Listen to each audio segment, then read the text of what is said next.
வணக்கம் அன்பர்களே, உங்களை மீண்டும் சந்திப்பதில் பெருமகிழ்ச்சி அடைகிறேன். இந்த புதிய வருட பிறப்பு என்கிற சித்திரை மாத பலனை பார்க்க போகிறோம். இந்த சித்திரை மாதத்தில் ஸ்பெஷல் அப்படின்னாக்கா சூரியன் உச்சத்தில் வந்து உட்கார்வார். மேஷராசியிலே அவர் தன்னுடைய வலிமையை காட்டுவார். காலச்சக்கர புருஷத்தின் முதல் ராசி இல்லையா, அங்கே தன் வலிமையை காட்டக்கூடிய இடம். அது மட்டுமல்ல, காலச்சக்கர புருஷத்தின் 11வது இடத்துல சதய நட்சத்திரத்திலே சந்திர பகவான் அமர்கிறார். ஸோ அப்போ லாபத்துக்கு கொடுக்கக்கூடிய சூழ்நிலையும் காட்டுகிறது அப்படின்ருக்கு. கிரகங்கள் மூமெண்டெல்லாம் பார்க்கும்போது சுக்கிரன் சூரியன் சேர்ந்து மேஷராசியில் அமர்வார்கள். லக்னமாக ரிஷப லக்னம் அமைந்துவிடும் இந்த மாதம் பிறக்கும்போது. குரு 3ஆம் இடமான மிதுன ராசியிலே அமர்ந்திருப்பார் புனர்பூசம் என்கிற தன்னுடைய சுயசாரத்திலேயே.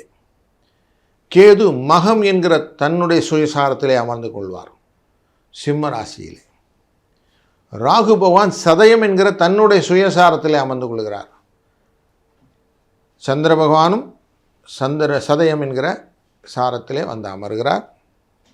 உத்திரட்டாதி என்கிற நட்சத்திரத்தின் கீழே, அந்த சாரத்தின் கீழே சனி பகவான், புதன் மற்றும் செவ்வாய் அமர்ந்து, எல்லாம் ஒரே சனி அப்படின்னு சொல்லுவ மாதிரி மீன ராசியில் இருப்பார்கள். இப்படி ஒரு கூட்டுக்கலவையாக இந்த மாதத்தின் தொடக்கம் இருக்க போகிறது. 19ஆம் தேதி ரிஷப ராசிக்குள்ளே சுக்கிரன் வந்துடுவார். அதுபோல் 30ஆம் தேதி மேஷ ராசிக்குள்ளே புதன் வந்துடுவார்.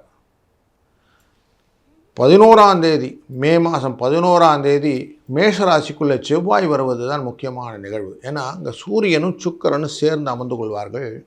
இது ஒரு ராஜயோகத்தை கொடுக்கக்கூடிய சூழ்நிலையை கொண்டு வரும். அதனால் அதுவும் ரொம்ப முக்கியமான நிகழ்வையும் நம்ம மனசில் வச்சுக்கணும். 14ஆம் தேதி மிதுன ராசிக்கு சுக்கிரன் சென்று விடுகிறார். அதே 14ஆம் தேதி ரிஷப ராசிக்கு புதன் வந்து விடுவார். ஸோ இப்படி எல்லாரும் கலவையாக இருக்கக்கூடிய இந்த சூழ்நிலையில் நமக்கு ஒரு ராசிக்கும் எப்படி பலன் அப்படிங்கிறத பார்க்க போகிறோம். அது டீட்டெயிலாக ஒரு ராசிக்கும் பொது பலனை டீட்டெயிலாக பார்க்க போகிறோம். அதனால் தவறாமல் அவசியம் பாருங்கள். கன்னிராசி நண்பர்களே, இந்த சித்திரை மாதம் உங்களுக்கு எப்படி இருக்க போகிறது அப்படின்னு பார்க்க போகிறோம். உங்கள் ராசியின் 12ஆம் இடத்துக்குரிய சூரிய பகவான் உச்சத்திலே போய் அமரப் போகிறார். உங்கள் ராசியின் அஷ்டமத்தில் போய் உட்கார போகிறார். அப்போது 8ஆம் இடத்துல உட்காந்து குடும்பத்தான ஸ்தானத்தை பார்க்க போகிறார். ரொம்ப முக்கியமான நிகழ்வு அது. அது மட்டும் இல்லை, சுக்கிர பகவானும் அங்கே தான் சூரியனோட சேர்ந்து உட்கார்றார் இந்த மாதம் ஆரம்பிக்கும் போதே. ஒரு ராசியின் லாபஸ்தானத்துக்குரியவர் அப்படிங்கூடிய இந்த செவ்வாய் பகவான் 6ஆம் இடத்திலே இருந்து இந்த மாதத்தை ஆரம்பிக்கிறார். எவ்வளோ கேல்குலேட்டிவாக இருக்கணும் அப்படிங்கிறத இந்த சூரியனும் சந்திரனும் சுக்கிரனும் நமக்கு காட்டி கொடுக்குறார்கள். ஏன் அப்படின்னா, சூரியன் தான் தந்தைன்னு வச்சுப்போம், சந்திரன் தான் தாயின்னு வச்சுப்போம். கலத்திரத்துக்குரியவர் அப்படிங்கிறது இந்த சுக்கிரன்.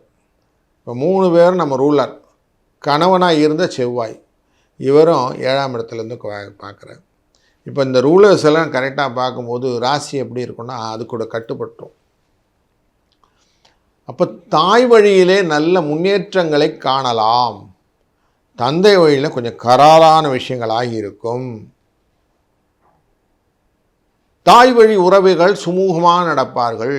தந்தை வழி உறவத்திலே எக்ஸ்ட்ராவாக கொஞ்சம் கேர்ஃபுல்லாக பார்த்து பண்ணணும். கலத்திரம் உங்களுடைய அன்புடன் பழகுவதற்கு வாய்ப்புகள் நிறைய இருக்குது. ஆனாலும் அவர்களுடைய அந்த பிரியம், சந்தோஷம், இது எல்லாமே தனவரவாக மாற்றிக்கொள்வதற்கான எண்ணங்களை உங்களுக்கு கொண்டு வரும். ஸோ ஒய்ஃப் மூலிமா நிறைய சப்போர்ட் கிடைக்கும் பணத்தினாலே. செவ்வாய் 7ஆம் இடத்திலிருந்து அமர்ந்து உங்களை பார்க்கக்கூடிய சூழ்நிலையினாலே பயங்களும் கலகங்களும் உண்டு. வீட்டில் சண்டை போடாமல் இருக்கிறது நல்லது. தேவையற்ற வார்த்தை ஜாலங்களினால் நிறைய ப்ராப்ளம் வருவதற்கு வாய்ப்புகள் உண்டு.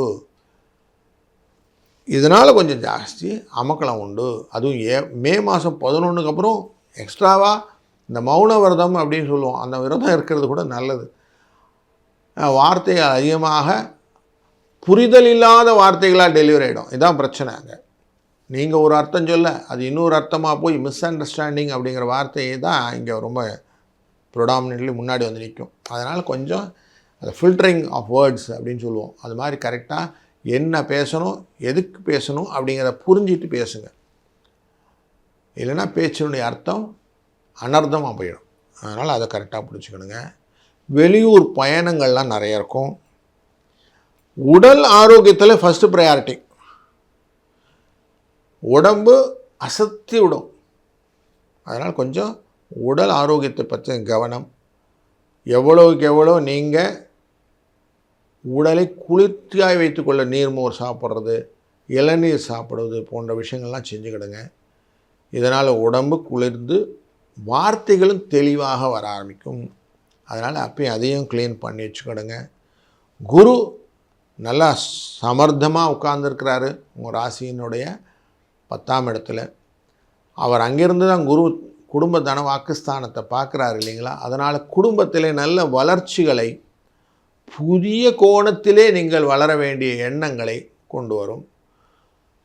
தந்தை வழி சொத்துக்கள் கொஞ்சம் பிரச்சனையோடு உங்கள்கிட்ட வந்து சேர்கிறதுக்கு வாய்ப்புகள் உண்டு. அதையும் குடிச்சுக்கணும். நிலபுலங்கள் எல்லாம் வந்து விற்கிறது வாங்கிறது அப்படிங்கிற விஷயங்கள்லாம் வந்து சேரும். இதுவும் இந்த மாதத்தில் பலன்களாக காட்டுகிறது. வாகனங்கள் கொஞ்சம் விற்று வாங்கலாமா அப்படிங்கிற எண்ணம்லாம் கிடைக்கும். புதிய முயற்சியினால் ஒரு வீட்டுக்குள்ளார காலடி எடுத்து வைக்கக்கூடிய சூழ்நிலைகள். கிரகப்பிரவேசங்களிலே சில பிரச்சனைகள் வந்தாலும் நல்லபடியாக முடிஞ்சு கொடுக்கக்கூடிய வாய்ப்புகள். நீங்கள் மற்றவங்களுக்கு கொடுக்கக்கூடிய சப்போர்ட்னால் உங்களுக்கும் அந்த சௌக்கிய பலன் உங்களுக்கு கிடைக்கக்கூடிய சூழ்நிலைகள். இப்படி நன்மைகளும் உண்டு. சனி பகவான் ஸ்திரமாக உங்கள் ராசியை பார்த்து கொண்டிருக்கிற இந்த காலகட்டம். அதனால் அடுத்தவன் வேலைக்குள்ளே மூக்க நுழைக்காமல் இருக்கிறது ரொம்ப நல்லது. உங்கள் உண்டு உங்கள் வேலை உண்டுன்னு போயிடுங்க. தான் உண்டு தன் வேலை உண்டுன்னு சொல்லுவான். அப்படி தனியாக உங்கள் வேலையை மட்டும் கரெக்டாக பார்த்துட்டு போனீங்கன்னா பிரச்சனைகள் கிடையாது. நான் அவனுக்கு சப்போர்ட் பண்ணுறேன், நான் அவனுக்கு ரெஸ்பாண்ட் பண்ணுறேன், அவனுக்கு விட்னஸ் போடுறேன், அவனுக்கு நாமினேஷன் நான் தான் இருப்பேன், இப்படின்னு ஏதாவது ஒரு கலகம் பண்ணிங்கன்னா அதுக்கான வச்சு செஞ்சுருவார் சாமி. அதனால் கொஞ்சம் கேர்ஃபுல்லாக இருந்துடுங்க. நீங்கள் இந்த மாதத்தில் கல்யாண காரியமாக செய்யக்கூடியமாக ஏப்ரல் 28 மீனாட்சி திருக்கல்யாணம் இருக்குது.